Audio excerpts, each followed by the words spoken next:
Help me reach 7,000 subscribers. Please like the video and share your thoughts in the comments. Your feedback helps make the content better. She walked past me in the kitchen, phone face down, and dropped. Don't wait up tonight. Work dinner. Late. No hug, no eye contact, just a slide of perfume and the way her thumb hovered over the screen like a goalie. Lindsay had never hidden her phone. She used to toss it in the fruit bowl and forget it. Now it moved with her like a passport. Work dinner on a Tuesday? I asked, rinsing a mug. New tradition? It's launch week, she replied, already at the door. It's important. Got it. Important enough to start a pattern? She finally looked at me. Don't do that tone. I'm just asking about the pattern. There is no pattern, she said, and left the phone face down on the counter for 2 seconds longer than natural, then slid it into her purse like a magician palming a coin. If I'd known where it was headed, I would have skipped the mug, skipped the kitchen, and moved straight to a plan. A day later, Lindsay floated in after 11 with a paper bag from a salad place and a sentence rehearsed 30 times. You ate, right? I'm exhausted. Met some guys from the shop. I answered, setting down my laptop. We were done by 9. Easy day. She glanced at my screen. Always on. Only when the mortgage expects manners. I nodded at her purse. How was the launch dinner? It was fine, she said, tugging her hair into a knot. We were debriefing. Team. You know Evan? He's leading the client side now. I'd heard the name around the house enough to know the cast.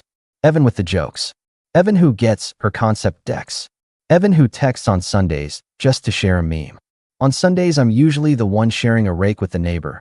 So yes, I recognized the chorus. She moved down the hall. I watched her pass the laundry basket without seeing it. Watched her step into the bedroom and shut the door with a soft, careful push, like noise suddenly cost extra. I stood there with the mug cooling in my hand and put a pin in it. New habit. Late nights framed as duty, phone attached, invisible laundry. Next morning, second pin. She asked for a bigger cut of the budget for a few months because, quote, I need to look the part. The client's upscale. It matters. She asked this while ordering a rideshare to go 3 blocks because heels. We had a car in the driveway, but the driveway didn't clap after presentations. How much are we talking? I kept my voice even. Not much, Lindsay said, scrolling. Just more. More is not a number. She rolled her eyes. You're so literal lately. I've always been literal. It keeps the lights on. Mark, don't make this about control. It's about a spreadsheet. But sure, let's use the big words. I opened my wallet, pulled a card, and slid it back in. Let's do it clean. I'll cover the house, the car, groceries. You want the extras, we'll set a number and track it. Not more. Not a feeling. Her look said I'd stepped on a stage she owned. So now I need an allowance? No. You need clarity. We both do. Fine, she said, grabbing her bag. I'll text you a number. Text me a plan. I answered, and watched a spark light in her eyes. Irritation, almost relief. A boundary is a mirror. It shows who's been leaning. That evening, Lindsay laughed on the couch at something on her phone. She tilted away when I sat down. Share the joke. I asked. It's work stuff. You won't get it. I'm smarter than I look.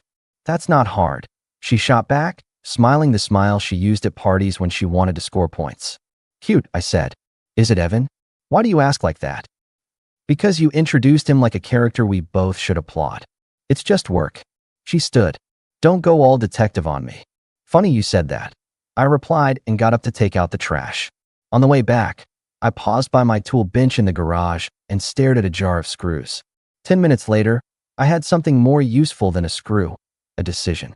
The next day, on my lunch break, I hired an actual detective.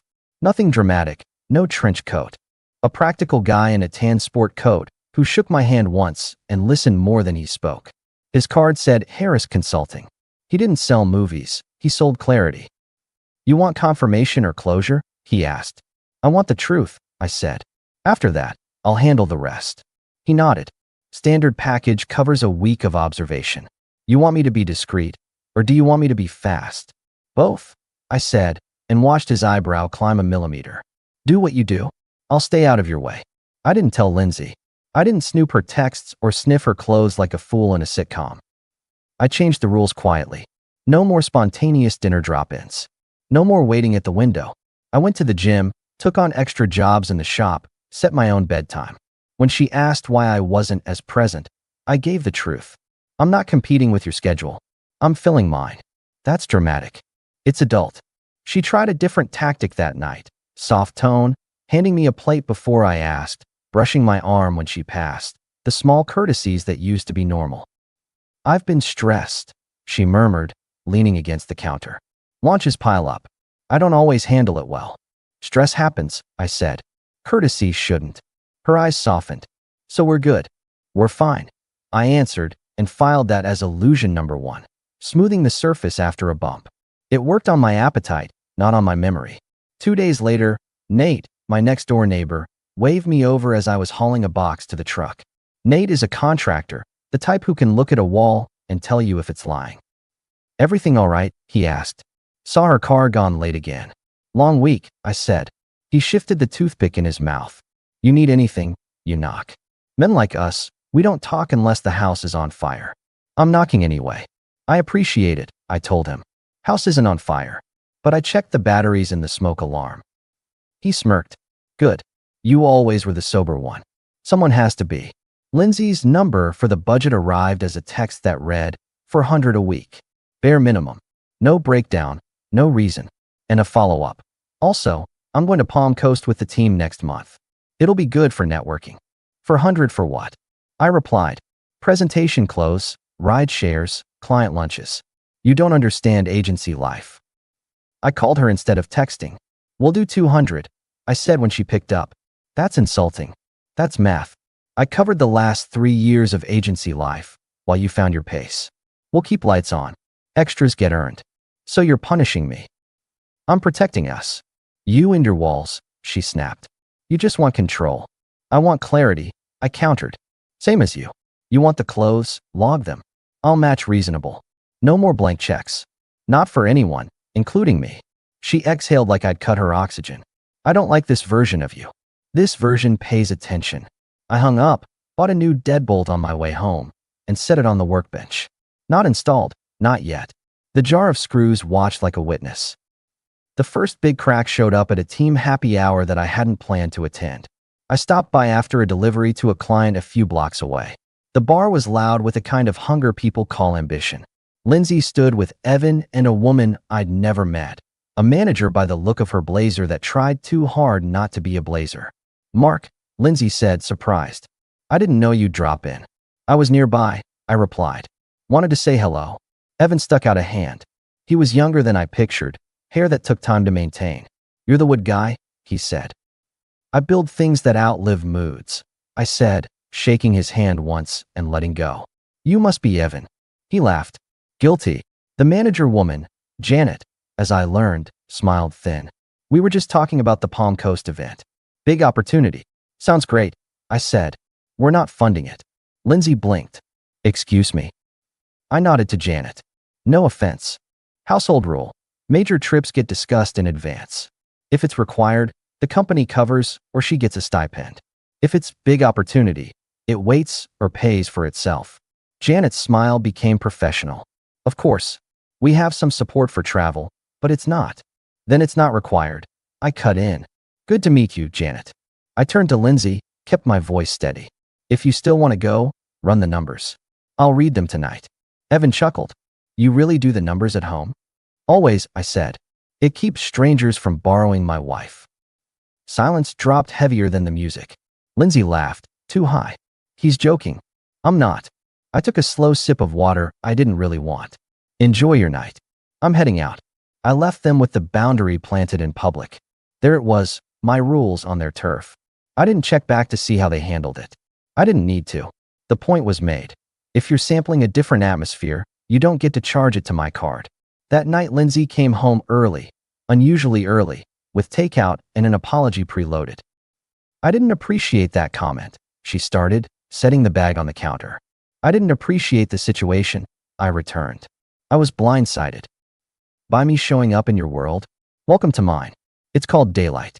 She softened again, shoulders dropping. Palm Coast can wait. You're right. We should talk through it. Not talk, I said. Decide. Talk is what people do when they don't want to decide. She hesitated. then reached over and squeezed my hand. Okay, decide. Illusion number 2. I logged it while we ate. Since I'm not made of stone, I let myself enjoy the quiet. But I didn't move the deadbolt from the workbench. It stayed there like a promise. Midweek, Harris called. She's careful, he said. Your wife is good at keeping things in group settings, short windows, crowded places. But I have a line on Friday. There's a reservation for 2 at Caro on Vine. The name is Evan. 8 p.m. corner booth. I can confirm entry photos, but if you want to see it with your own eyes, park across the street. Your call. What's your read? I asked. I don't give reads, Harris said. I give facts. Fact. He made the reservation. Fact. She has blocked off her calendar with a note that doesn't match a team event. Fact. They walked into a shop last night, browsed, and left together with nothing in their hands but time. That's enough, I said. I'll be there Friday. He paused. You want me to confront? Or capture? Capture, I answered. You don't confront a fire while it's in the neighbor's yard. You just make sure yours is wet. Friday came with a normal morning. Lindsay hummed in the shower, asked if I'd be around Saturday because she might help a friend paint. I stirred eggs and let her fill the air with boring sentences that tried to be harmless. Paint which room? I asked. It's a townhouse, she said. Living area. Name of the friend? You don't know her. Then now's a good time. She paused. Jess. Jess, I repeated. Tell Jess good luck. If you're late, let me know. Sure, she said, and kissed my cheek the way you pat a dog. We had been married long enough for me to know when I was being managed. At 7:30, I parked my truck across from Caro and cut the engine. Harris slid into the passenger seat at 7:50 like we were co-workers catching a game. No trench coat, just that tan sport coat and eyes that missed nothing. You ready? He asked. I've been ready since she put the phone in the fruit bowl, I said. At 8:05, Evan walked in. At 8:12, Lindsay followed, hair done in a way she reserves for company. That dress I'd been told was for client dinners. They didn't scan the room like nervous rookies. They slid into the booth and angled their bodies toward each other, like magnets with the same agenda. Harris lifted a small camera, clicked twice, then settled back. That enough? He asked. Not yet, I said. I'm greedy when it comes to facts. At 8:25, I watched Evan feed her a bite of something off his fork, watched her cover his hand with hers in a move that didn't happen by accident. My jaw didn't tighten. My heartbeat stayed normal. People think men explode. Truth is, some of us make lists. Now, Harris asked. Now. I pulled out my phone and took 3 photos through the windshield. Clean angles, no zoom. Then I typed a message to the contact labeled Lindsay. Hope the couch at your friend's place is comfortable. I hit send and put the phone face up on the dash. The screen lit up almost instantly with her name. Then again. 10 calls in 6 minutes. I let them ring, each one a small siren dying on schedule. She knows, Harris said. She doesn't know what I know, I replied. We watched them wrap up dessert like nothing had happened, like the night owed them a ride. 10 minutes later, they stood on the sidewalk. Evan leaned in and hugged her long enough for me to count. 18. People who have nothing to hide don't hug to 18. When Lindsay finally left, she looked at her screen between steps, waiting for a reply that wasn't coming. I started my truck and drove home. The deadbolt left the workbench. At the house, I changed the lock. It took me 6 minutes, 2 screws more than the old one. Then I tossed the old hardware in the jar, closed the garage door, and went upstairs. Her calls kept coming until midnight, then slowed, then came again at 2 in the morning with fresh energy that wasn't about worry. It was about control slipping. At 3, there was a knock at the door. Firm, then pleading. I didn't answer. The knocking turned into soft taps, then a text. We need to talk. Please. I put the phone face down and went to bed. Morning brought sunlight and calm. At 8 sharp, I sat in the office of a lawyer named Ellison who wears clean shoes and asks precise questions. I handed him the photos Harris had compiled. He looked through them, took notes, and made things simple. You ready to proceed? He asked. I'm ready to be done with this version of my life, I said. He nodded. We can move quickly. I prefer precision to speed, I answered. But if we can have both, great. By noon, I had a packet in my hand and a plan in my head. Lindsay had left 6 voicemails in a row, each one a different flavor. Calm, annoyed, indignant, weepy, reasonable. then sharp. I didn't listen. I read the transcripts. Words are easier without tone. Words expose the game. On the way home, I stopped for 2 padded envelopes. I slid copies of the photos and a letter into each. One addressed to Janet, the manager in the blazer that didn't want to be a blazer. One to the company's HR director, name pulled from the website, Miss Coleman. I didn't add commentary. I didn't add flames. I wrote 2 sentences. For your records. This involves conduct inconsistent with internal policies. Back at the house, Lindsay was waiting in the driveway, arms folded, hair pulled into a battle-ready knot. She marched up as I parked. "What is wrong with you?" she demanded. "Why are you locking me out?" I got out slowly, closed the door with care, and stood at a calm distance. "Because you said you'd be at a friend's place, and instead you were at Caro on Vine, corner booth, 8 p.m. She blinked, regrouped. "We were discussing a pitch. You were sharing dessert and hands." I corrected. "And you lied to my face about where you'd sleep." "You're being dramatic," she said. "I was going to come home. Just not to tell the truth." I held up a palm when she tried to step closer. "Save it. I'm not here to debate your script. I'm here to tell you the rules. New lock, new schedule, new budget. Your name comes off the joint credit accounts today. I'll take care of the mortgage. You take care of yourself." "You can't do that," she snapped. I just did. She tried the soft approach then, illusion number 2's encore. "Can we just breathe? You're a good man. Don't dismantle everything over a misunderstanding." "It's not a misunderstanding," I answered, unlocking my phone and showing the first photo, then the second, then the third. "It's a pattern with a timestamp." She stared at the screen, eyes darting, mind calculating. "You followed me? That's sick. I hired someone to observe. He documented. That's called being a grown-up." She lifted her chin. "So what now?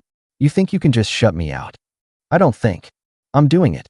I opened the front door, stepped inside, and put my hand on the door frame so she couldn't follow. "I'll send your things to your sisters. Text me a list if you care what arrives first. You want to talk? Email. No yelling, no scenes. If you show up uninvited, I won't open." Her voice took on that pitch that cracks glass. "You don't get to act like you're the noble one." "I'm not noble," I said. "I'm done. There's a difference." I closed the door. I heard her breathe on the other side for 3 seconds, then stomp away. 10 minutes later, she was calling again. I let it ring and scheduled 2 pickups with a delivery service, one for clothes, one for whatever else she thought mattered. By Monday morning, an email from Ms. Coleman pinged my inbox. "Thank you for bringing this to our attention." Professional words. Final words. At noon, a text from Lindsay. "They fired me. Are you happy?" I didn't reply. She called. I let it die. At 2, Nate knocked gently. "You need me to stick around?" he asked. "I'm fine," I said. He nodded, then added, "Fine is a bridge. Step off when you're across. I'm already on the other side." Tuesday afternoon, I got a message from a number I didn't recognize. Evan. He had something to say in a paragraph that tried to sound like leadership. I thumbed a short response. "Handle your own house." That evening, Lindsay stood on the sidewalk across the street, arms wrapped, phone in hand, eyes on my windows. A neighbor 2 doors down asked if everything was all right. Lindsay raised her voice enough to gather a small audience. "Mark won't even talk to me," she announced. "He's making a huge mistake." I stepped onto the porch. "Go home, Lindsay. Let's fix this," she pleaded. "We can do therapy. We can reset." "No," I said, calm and clear. "We can't. You chose. I'm implementing. You ruined my job." "You did that. You just didn't expect anyone to turn on the lights. You're cruel." "I'm disciplined," I said. "That's what grown-ups call it when consequences arrive." She stood there, shaking her head, hoping the show would sway someone. No one spoke. I closed the door, went to the kitchen, and finished sanding a cutting board I'd started on Sunday. Smooth, flat, useful. The next morning, I mailed the finalized packet Ellison had prepared. Simple, clean. No headlines. I didn't need victory laps. I needed closure. 2 days later, she tried one more angle. A long email about history and promises, about how I always said I was a man who believed in second chances. I read it line by line, then replied with one sentence. "Second chances are for people who own the first mistake." Silence settled after that. Real silence, not the staged pauses she liked. I slept like a person in a house with fortified doors. Saturday, I took the truck upstate to deliver a custom table. The client, A retired engineer named Collins ran a hand along the grain. You do clean work, he said. I like things that hold their shape, I replied. You married? He asked without looking up. Not for long, I said. He nodded like I'd just told him I'd switch brands of coffee. Good would last if you keep water out. Exactly. On the drive back, I played music loud enough to fill the cab and stopped for a burger at a roadside place where no one knew my name. My phone stayed face down on the passenger seat. The sky did what it always does, moved. Sunday, Nate flagged me over again while he was fixing a hinge on his gate. You look lighter, he said. I threw overboard what was sinking the boat. He grinned. There he is. Lindsay's sister texted that afternoon, a message full of questions with the speed of accusation. I told her I wouldn't discuss Lindsay through a third party. She pressed. I stopped replying. Boundary held. Monday, I met with Ellison to sign a final set of documents. Clean. Efficient. We stepped outside. He shook my hand. You'd be surprised how many people make a mess of this, he said. I don't like mess, I told him. It gets in the grain. He smiled at that. You'll be fine. I already was. Weeks passed. Work picked up. I took on a contract to build out shelving in a small bookstore downtown. The owner, a sharp woman named Tessa, had eyes that saw both numbers and people. You work fast, but you measure twice, she said one morning while I installed brackets. Not a bad motto, I replied. She brought me coffee, asked about what species like she genuinely cared, laughed at my deadpan answers. When I finished the job, she shook my hand longer than necessary. You around after hours? She asked. Sometimes, I said, but I don't mix sawdust and dating. House rule. Then come by Saturday, no sawdust, she smiled. I'll consider it. I did more than consider. Saturday I showed up in a clean shirt and sat with her at a corner table. We talked about inventory and old records and why some people can't sit still in their own lives. None of it was heavy. All of it was real. When I walked her home, she kissed my cheek and said, You're steady. I picked that on purpose, I said. 2 months later, the divorce papers were processed. No drama. No theater. My house remained my house. My shop remained my shop. Lindsay's messages had thinned to weather reports of her mood. I muted the thread. A friend of a friend sent me a link to a forum where agency people whispered about what happened at Lindsay's office. The word policy came up a lot. So did example. I didn't read past the first page. Gossip feeds on itself. I feed on outcomes. Nate saw me pulling into the driveway in a used pickup I'd had my eye on. New toy, he called from across the lawn. New tool, I corrected. It hauls without complaint. Find a woman like that, he grinned, then lifted his hands. Kidding. Don't quote me. I won't, I said, and thought about Tessa and the way she asks before she assumes. Later that week, Lindsay called from a new number. I let it go to voicemail. The transcript, a tangle of blame and nostalgia. The last sentence stood out. I'm staying with a friend for a while. Things are tough. I put the phone down and stared out the front window at the maple tree that has grown without asking anyone's permission. You want the final line? I gave it to her on a day when she tried to find me at the hardware store. She walked up, looking both younger and older than the last time I'd seen her, bags slung heavy, words gathered like a bouquet she didn't know how to hold. Mark, she started, I made mistakes. But you didn't have to go nuclear. I didn't, I said, selecting a pack of sandpaper. I went precise. You ruined my career. You gambled it for applause, I corrected. I just turned the lights on. She searched my face for softness. Do you ever wonder if we could have fixed it? No, I answered. I wonder why I tolerated it for as long as I did. She flinched. You're not who I married. That's the point. I looked at the sandpaper, then at her. Hope the couch at your friend's place is comfortable. She opened her mouth, closed it, looked around like a stagehand had forgotten to cue music. I paid for the sandpaper and walked out. No fireworks. Just air. Now, I'm good. I wake up in a house that answers only to me. Mornings are coffee and radio and a shop full of projects that will be useful long after anyone cares who brought what to dinner. Weekends are sometimes a hike with Tessa and sometimes a steak with Nate and his wife, while their dog tries to convince me to drop crumbs. The truck starts on the first try. The deadbolt clicks smooth. My phone lives face up on the counter or face down, depending on mood, because there's no choreography anymore. As for Lindsay, last I heard she's still between gigs. The local agencies talk to each other. They remember the lesson Ms. Coleman liked to underline. In that world, example lingers. She'll land somewhere, maybe. That's not my story anymore. My story is this. I paid attention, I set rules, I held my ground, and when the mask came off, I didn't beg. I didn't make speeches. I acted. And when it was time to leave,